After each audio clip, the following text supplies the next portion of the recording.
Shalom saudara-saudara yang terkasih dalam Tuhan Yesus Kristus, selamat pagi. Renungan kita pada hari ini diambil dari Titus pasal yang kedua ayat 1 sampai 10. Judul renungan kita pada hari ini adalah pilihan terbaik. Pola hidup sehat merupakan salah satu langkah penting yang menyangkut pemeliharaan kesehatan. Langkah ini mengindikasikan tindakan pencegahan bukan pengobatan. Pilihan hidup seorang yang bertumpu di atas pemahaman mencegah lebih baik daripada mengobati. Pemahaman yang menunjukkan kemampuan bersikap bijak demi menghindarkan diri dari berbagai macam penyakit yang berpotensi menyerang tubuhnya. Bersikap bijak juga menandai pilihan hidup orang percaya supaya tetap sehat dalam iman. Sebagai orang-orang yang menerima ajaran sehat, kita berkewajiban untuk menjalani hidup sesuai dengan ajaran yang telah kita terima.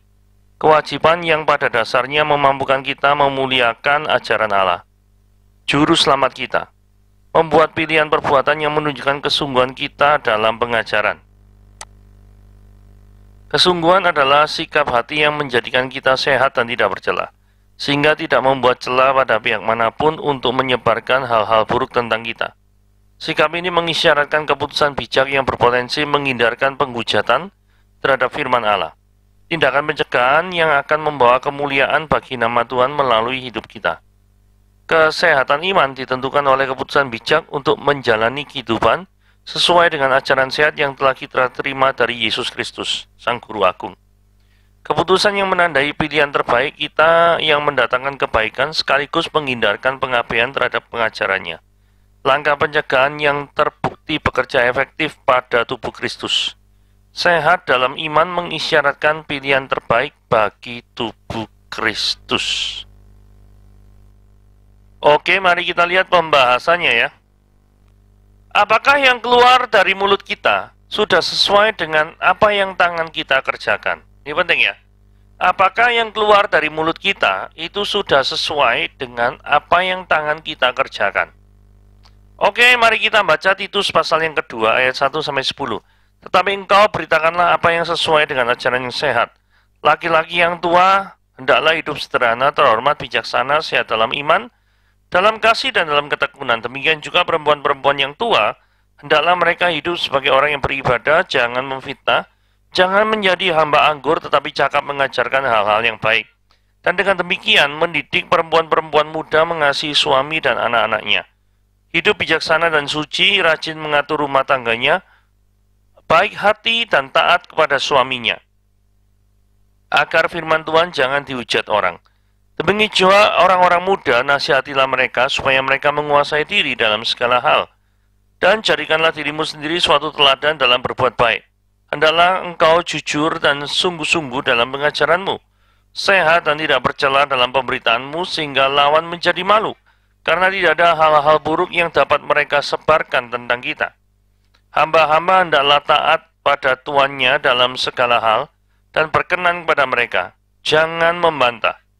Jangan curang, tetapi hendaklah selalu tulus dan setia, supaya dengan demikian mereka dalam segala hal memuliakan ajaran Allah, Juru Selamat kita.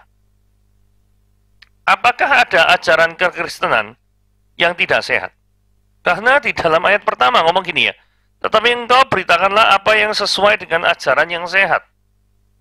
Nah kalau gitu kita nanti bertanya, memangnya adanya ajaran kekristenan ada tak? Ajaran kekristenan yang tidak sehat. Saudara, ada banyak ya ajaran kekristenan yang tidak sehat yang beredar di kalangan kekristenan. Contoh ya, ajaran yang bertemakan hal-hal yang praktis adalah satu, teologi kemakmuran. Teologi kemakmuran ini intinya ajarannya adalah ketika engkau mengikut Tuhan, memberikan hidupmu kepada Tuhan, maka engkau akan pasti sehat, berhasil, tidak pernah sakit, kaya raya, sukses, masuk surga, gitu ya. Ini adalah yang dikenal dengan teologi kemakmuran. Yang kedua yang namanya word of faith. Word of faith itu adalah kata-kata iman. Itu ajaran yang mengatakan bahwa perkatakan berulang-ulang, perkatakan apa yang kau ingini berulang-ulang, ucapkan berulang-ulang. Nanti dengan cara berulang-ulang, maka itu akan menjadi kata-kata iman. Dan kata-kata iman kalau diucapkan terus-menerus, pasti akan nanti berhasil. Biasanya kata-kata iman ini dikaitkan dengan divine healing atau kesembuhan ilahi. Saudara, saya tegaskan saya tidak anti daripada kesembuhan ilahi, tetapi saya anti orang-orang yang memanipulasi daripada kesembuhan ilahi. Ya, jadi kesembuhan ilahi itu kadang seringkali itu dijadikan sebagai topik yang utama, lebih tinggi daripada topik yang seharusnya kita beritakan, yaitu keselamatan. Hanya satu di dalam Kristus, itu adalah Injil yang harus diberitakan, tidak boleh hilang. Tapi seringkali Injilnya ini hilang, yang diutamakan adalah divine healing. Nah, ini yang keliru. Saudara perhatikan baik-baik ya. Ketika Yesus menyembuhkan orang sakit, yang diutamakan itu bukan kesembuhannya loh. Yang diutamakan adalah ketika orang-orang melihat Yesus bisa menyembuhkan orang sakit, orang berpikir, orang ini bisa melakukan semuanya ini dengan kuasa siapa? Jadi orang-orang mempertanyakan, dengan kuasa apakah atau dengan kuasa siapakah Yesus itu bisa melakukan sign and wonders, ya, tanda-tanda dan mujizat. Yang kedua, ada ajaran yang tadi kan bertemakan praktis ya, teologi kemakmuran, word of faith gitu ya. Tujuannya praktis itu ya untuk praktek kehidupan sehari-hari. Nah, ada ajaran yang bertemakan tentang doktrinal yang tidak sehat, seperti meragukan keilahian Yesus Kristus, ya toh. Ada nggak Kristen yang seperti ini? Kristen kok bisanya loh meragukan keilahian Yesus Kristus? Ada. Kristen aliran Unitarian, Saksi Yehova itu tidak mempercayai Yesus adalah Allah dalam pengertian yang sebenar-benarnya ya. Bukan Allah tingkat pertama, banda. Mereka percaya Allah kayak Allah kecil gitu ya. Tapi kalau kekristenan yang mainstream percaya bahwa Yesus, kedudukan Yesus dengan Bapa itu adalah setara. Kenapa kok bisa percaya kayak gitu ya? Yohanes 5 ayat 18 mengatakan bahwa dengan demikian ketika Allah mengatakan Yesus mengatakan Allah adalah Bapanya, dan dengan demikian dia mensetarakan dirinya dengan Bapa. Ya. Berikutnya yang doktrinal itu seringkali adalah definisi Tritunggal yang salah, ya toh. Seringkali ada banyak orang yang mengatakan, "Oh, Tritunggal itu seperti aku pagi hari jadi seorang pekerja, kalau malam hari jadi seorang olahragawan karena fitness gitu ya. Tapi kalau misalkan hari Sabtu atau Minggu jadi pendeta, ya." Ada orang mendefinisikan Tritunggal seperti itu, keliru ya, keliru sekali. Kita hari ini tidak membahas Tritunggal, tapi itu salah satu ilustrasi yang buruk. Kenapa? Karena antara pribadi yang satu dengan yang lain tidak bisa komunikasi atau ngomong-ngomong. Ketika pribadinya yang muncul adalah hari Minggu, yaitu pendeta, dia tidak bisa bercakap-cakap terhadap pribadi yang muncul di hari-hari biasa, yaitu sebagai pekerja. Padahal di dalam Allah Tritunggal, antara dua pribadi, ini bisa saling ngomong, saling berbicara, gitu ya. Tapi kalau dalam ilustrasi ini kan nggak bisa, ya. Jadi itu salah satu ilustrasi yang keliru tentang Tritunggal. Ajaran yang bertemakan dengan praktek ibadah gerejawi seperti praktek-praktek bahasa roh, tapi yang tidak sesuai dengan 1 Korintus 14. Nah, ini ajaran nggak sehat juga nih. Ajaran bahasa roh itu harus sesuai dan diatur dalam 1 Korintus 14. Apa yang dilanggar dari praktek-praktek bahasa roh masa kini, di dalam 1 Korintus 14 sangat jelas dikatakan bahwa jikalau Anda berbahasa roh di dalam pertemuan jemaat, maka hendaklah engkau sebanyak-banyaknya itu 2 atau 3 orang, saling bergantian, bukan bersama-sama, dan harus ada yang punya karunia untuk menerjemahkan. Ini penting. Tetapi bukankah praktek-praktek itu melanggar semua daripada 3 syarat daripada berbahasa roh di depan umum atau di antara jemaat? Ya, ini kalau misalkan ada orang tanya, apakah ada ajaran kekristenan yang tidak sehat? Ya, ini yang tadi saya paparkan ya. Apa yang diharapkan dari pria yang sudah dewasa atau berumur? Laki-laki yang tua hendaklah hidup sederhana, terhormat, bijaksana, sehat dalam iman, dalam kasih, dan dalam ketekunan. Usia tua itu dikaitkan dengan kesederhanaan ya. Jadi ini ya, laki-laki yang tua hendaklah hidup sederhana. Ya. Lelaki yang tua hendaklah hidup sederhana. Jadi usia tua dikaitkan dengan kesederhanaan. Mengapa? Karena gini ya, ada kemungkinan seiring dengan bertambahnya usia dan pendapatan yang ada kan semakin meningkat karena dia semakin matang gitu ya. Atau setidaknya bisa didapat dari tabungan yang ada, maka entah itu pendapatannya yang meningkat atau tabungannya dalam jumlah yang banyak, maka ada kecenderungan bahwa orang di usia yang tua itu akan memamerkan segala hasil kerja kerasnya selama ini dengan bergaya hidup mewah. Nah, ini yang dilarang, ini yang dinasihati dalam Titus ini ya, pasal yang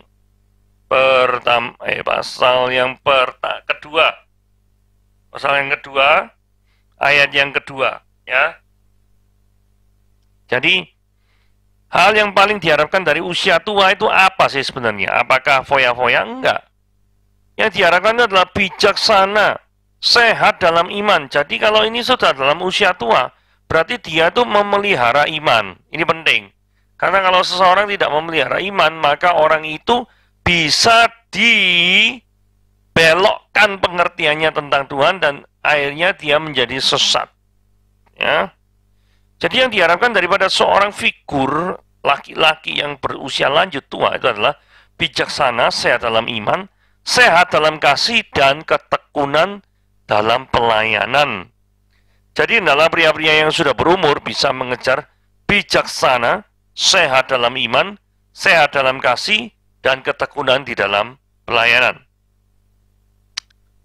Oke, ini godly generation, generasi yang mempersembahkan hidupnya kepada Tuhan gitu ya. Nah ini kita lihat ya. Kalau ayat 2 tadi berbicara tentang laki-laki, ayat 3 berbicara tentang perempuan. Hal menarik di sini ketika berbicara tentang perempuan yang berumur, atau yang frasenya di sini digunakan perempuan tua, ini dikaitkan dengan hidup sebagai orang-orang yang beribadah. Coba baca ayatnya. Demikian juga perempuan yang tua, hendaklah mereka hidup sebagai orang-orang yang beribadah. Jadi perempuan tua ini dikaitkan dengan hidup sebagai orang-orang yang beribadah. Nah, menjadi pertanyaan gini ya, apakah ada kecenderungan bagi orang atau bagi para wanita itu untuk tidak mengikuti ibadah? Ataukah mereka menganggap hanya pria saja yang diwajibkan untuk ibadah? Kemudian ditegur juga ya tentang kata memfitnah. Jadi ini berhubungan dengan dosa lidah. Saudara perhatikan ya, baik-baik yang baris yang kedua ya. Janganlah memfitnah. Ya. Diberi peringatan janganlah memfitnah, berarti hal yang paling rentan ketika wanita itu, apalagi wanita yang usia agak tua, itu jatuh ke dalam dosa, itu adalah karena mereka tuh sering mulutnya tidak bisa dijaga. Jadi mereka terjebak oleh karena dosa lidah, dan banyak sekali masalah timbul akibat daripada gosip, atau akibat daripada info yang diragukan kebenarannya. Jadi apapun yang keluar dari mulut Anda, itu harus bisa dipertanggungjawabkan. Karena kalau tidak, itu akan buat susah orang lain. Ya. Jadi bagian yang terakhir ini sangat penting untuk meneruskan suatu generasi yang takut akan Tuhan.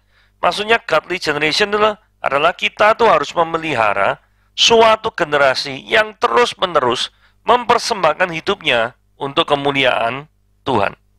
Gitu ya. Jangan sampai generasi yang takut akan Tuhan itu tidak ada di dalam keturunan orang-orang yang sudah diselamatkan oleh Tuhan. Sekali lagi ya, jangan sampai generasi yang takut akan Tuhan tidak ada dalam keturunan orang-orang yang sudah diselamatkan oleh Tuhan. Ayat 4 dan 5 ya, teladan seorang perempuan muda. Jadi tadi kan dikatakan orang perempuan tua itu harus teladan lah ya, memberikan teladan. Nah, memberikan teladan ini nanti hasilnya itu akan mendidik perempuan-perempuan muda.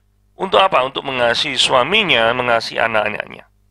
Saudara perhatikan ayat 5 ya, hidup bijaksana dan suci, rajin mengatur rumah tangganya, baik hati, taat kepada suami, agar firman Allah jangan dihujat orang. Saudara perhatikan ayat 4 ada kaitannya dengan ayat 3, di mana ayat 4 langsung berbicara tentang perempuan muda. Jadi di sini kita lihat perempuan tua harus menjadi teladan yang baik bagi perempuan muda atau perempuan generasi setelahnya yang pengen diwariskan pada generasi mudanya adalah kasih kepada keluarga. Jadi teladan hidup yang penuh kasih itulah yang diharapkan ada pada diri perempuan muda. Jangan pernah ada fitnah dan hamba anggur ada dalam kehidupan kita. Karena hal tersebut akan menjadi penghalang bagi seorang perempuan untuk menjadi teladan. Ayat 5 ya. Berbicara tentang hal-hal praktis, yaitu perempuan muda harus hidup bijaksana dan hidup suci, bijaksana dalam bersikap menghadapi anak, bersikap bijaksana dalam pengertian untuk menghadapi mertua, suami, dan menjaga kesucian hidup, yaitu tidak membuat rumah tangga sendiri dan orang lain resah. Ya. Jadi kalau menjaga kesucian hidup itu paling gampang itu dalam kaitannya, terminologinya kalau dihubungkan dengan keluarga. Itu apa? Tidak membuat rumah tangga sendiri maupun rumah tangga orang lain resah. Kalau sudah resah ini berarti bahaya. Ada ketundukan terhadap suami dan kebaikan hati yang menonjol. Ini kriteria daripada perempuan yang baik ya. Ada ketundukan terhadap suami dan kebaikan hati yang menonjol sehingga mencerminkan Kristus. Ini penting ya. Kalau seorang wanita itu tidak memiliki kepribadian yang menonjol sehingga mencerminkan Kristus, maka dia tidak akan bisa bersaksi bagi orang lain. Tujuan dari semua kebaikan ini bukan untuk panjat sosial atau pansos, atau hanya sekedar image baik saja, tapi semuanya ini ditujukan supaya apa, saudara-saudara?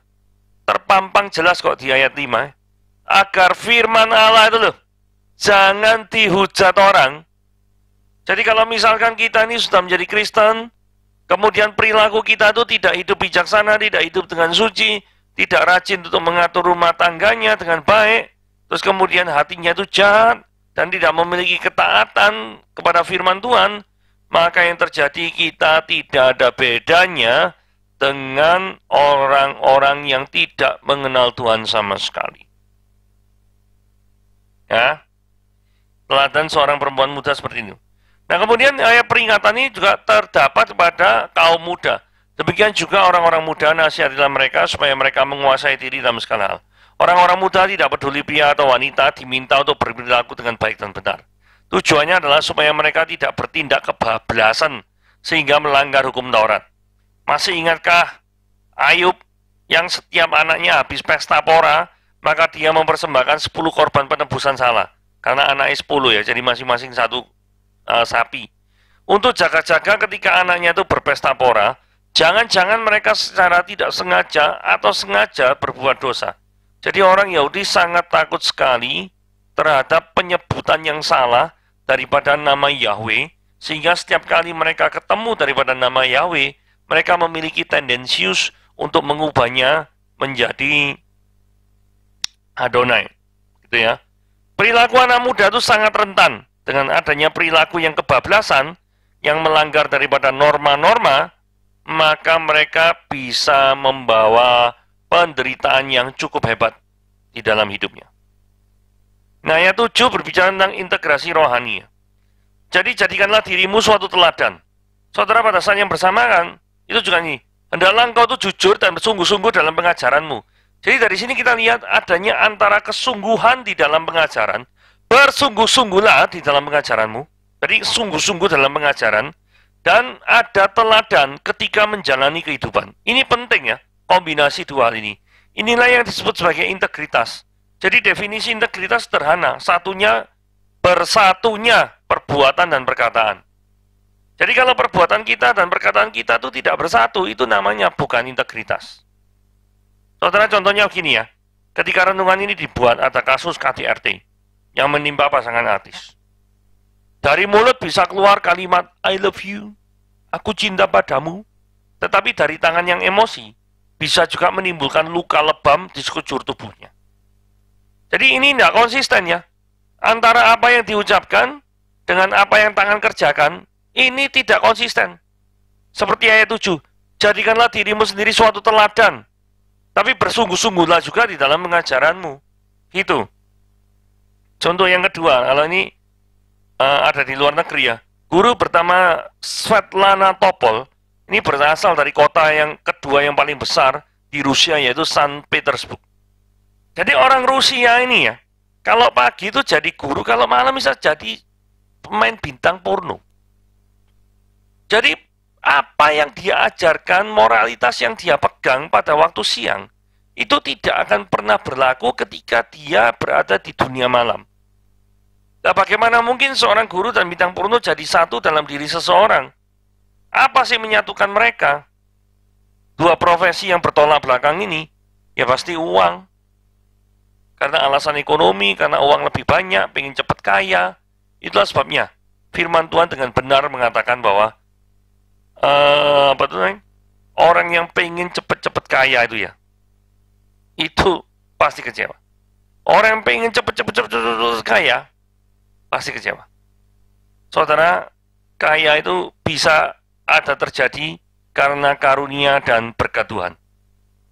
Jadi, jangan pernah kita mengharapkan hidup kita atau menggantungkan hidup kita kepada sesuatu yang sifatnya itu adalah fana, seperti uang. Oke, kita lanjutkan. Kesehatan ajaran dan kesalehan dalam berperilaku.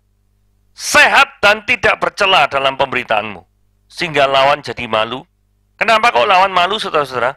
Karena tidak ada hal-hal buruk yang dapat mereka sebarkan tentang kita. Saudara, seringkali ya, kesaksian hidup yang buruk itu bisa menjadi senjata yang mematikan. Kenapa?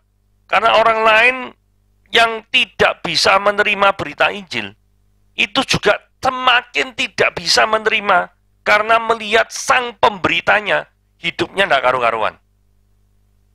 Jadi dari sini pentingnya kesaksian hidup. Yang kedua, jadi kesaksian hidup yang buruk akan menjadi suatu batu sandungan bagi orang yang tidak percaya untuk menerima Kristus. Saya ulangi ya, jadi kesaksian hidup yang buruk itu bisa jadi menjadi batu sandungan yang hebat bagi orang yang tidak percaya untuk menerima Kristus. Kesaksian hidup yang bisa menjadi berkat. Saudara perhatikan baik-baik. Ini ada istilah di suratnya Titus ini, hamba-hamba hendaklah taat pada tuannya. Jadi konsep hamba pada zaman dulu itu taat mutlak terhadap tuannya. Jadi ketika Paulus menulis surat pada Titus ini menunjukkan bahwa ada sebagian jemaat yang statusnya sebagai hamba. Ada sebagian jemaat yang statusnya sebagai hamba.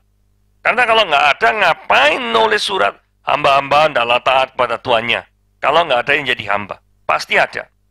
Dan sebagai status hamba, maka mereka harus tulus, ikhlas, setia terhadap segala tugas dan tanggung jawab yang sudah dibebankan pada mereka. Ini cocok sekali ya.